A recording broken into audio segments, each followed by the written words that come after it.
Hello everyone. आज हम एक बहुत ही इंटरेस्टिंग टॉपिक के बारे में बात करेंगे जो साइंस और फिलॉसफी दोनों से जुड़ा है, आत्मा और ऊर्जा का रिश्ता। सबसे पहले एनर्जी के कंजर्वेशन के बारे में बात करते हैं। थर्मोडायनामिक्स के फर्स्ट लॉ के हिसाब से एनर्जी को ना तो बनाया जा सकता है ना ही खत्म किया जा सकता है, बस इसे एक फॉर्म से दूसरे फॉर्म में बदला जा सकता है। कुछ फिलोसॉफिकल और स्पिरिचुअल ट्रेडिशंस इस आइडिया को आत्मा पर भी लगाते हैं और कहते हैं कि मरने के बाद आत्मा खत्म नहीं होती बल्कि एनर्जी के किसी और फॉर्म में बदल जाती है। इंट्रीगिंग है ना? अब एंट्रोपी और कॉन्शियसनेस की बात करते हैं। थर्मोडायनामिक्स का सेकंड लॉ एंट्रोपी के बारे में है, जो किसी सिस्टम में डिसऑर्डर को मेजर करता है।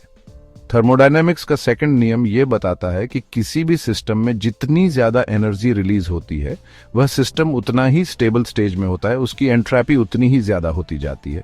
फिलॉसफी में मृत्यु के समय शरीर से एनर्जी या आत्मा निकल जाती है, यानी स्टेबल स्टेज, जिसे वेदों में मोक्ष पाना बताया गया है। 5000 साल पहले यह दोनों नियम श्री कृष्ण द्वारा भागवत गीता के माध्यम से कहे गए हैं।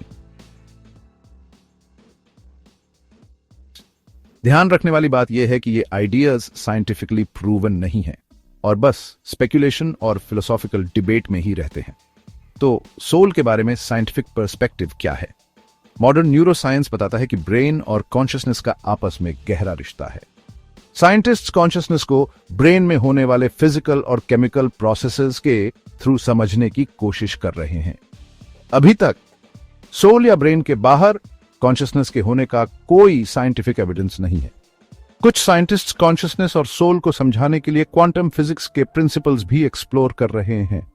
क्वांटम एंटेंगलमेंट और सुपरपोजिशन जैसे कॉन्सेप्ट्स का यूज कॉन्शियसनेस के नॉन लोकल नेचर और ब्रेन में इंफॉर्मेशन प्रोसेसिंग को समझने के लिए किया जा रहा है।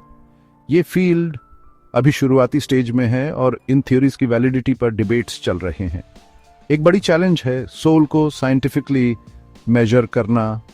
सोल एक एब्स्ट्रैक्ट कॉन्सेप्ट है, इसलिए इसे मेजर करना बहुत मुश्किल है।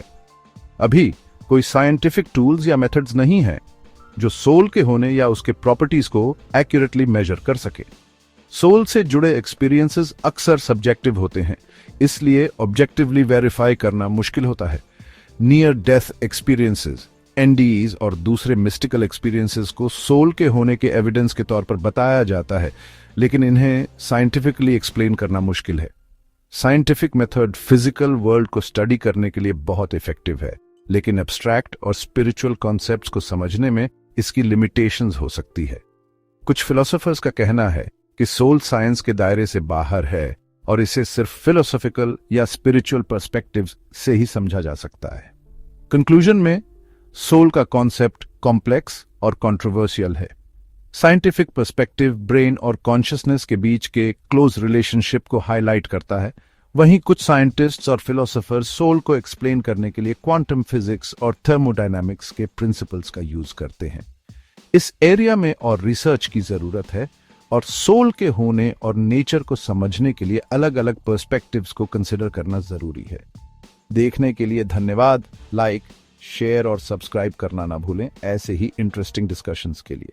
मिलते हैं अगली बार।